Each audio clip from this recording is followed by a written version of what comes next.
আমার কাছে এই খবর আসছে যে আপনি ছাত্রদের গুলি করার পর্যন্ত নির্দেশ দিয়েছেন। আপনি ছাত্রদের গুলি করার পর্যন্ত নির্দেশ দিয়েছেন। আপনারা যেদিনকে আমাদেরকে সাদা গাড়ির মাধ্যমে তুলে যাওয়ার প্ল্যান করছিলেন যে আপনাদের প্রশাসনের সিটিএসপির মাধ্যমে আমাদের তুলে নিয়ে যাবেন, সেদিনকে আমরা বলছি আমরা ভার্সিটির অথরিটি ছাড়া যাবো না। কারণ এই পুলিশ বাহিনী 16 বছর ধরে জনগণের থেকে গ্রহণযোগ্য ধারাইছে। আপনি শিওর? আপনারা এখন ভয় পান রাস্তায় নামতে, লজ্জা লাগে আপনাদের যে আপনারা এই ড্রেস পরে রাস্তায় নামতে আপনাদের লজ্জা লাগে।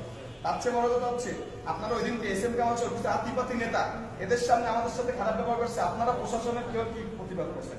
প্রশাসনের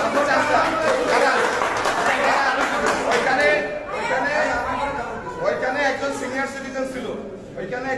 সিটিজেন ছিল আমাদের অভিভাবক, তাকে রাজাকারের বাচ্চা বলে গালি দেওয়া হয়েছে। আপনি তখন কেন প্রতিবাদ করেন নাই? আমি দাঁড়ান, আপনাদের প্রশাসন ছিল, দেখি আপনি একটু সামনে আসেন। লজ্জা করতেছে? সামনে আসেন, এখানে আসেন। প্রশাসনের চামচারা যারা আছেন এখানে ভবিষ্যতে থামাবেন, এটা তো আমরা মানতে পারি। আমরা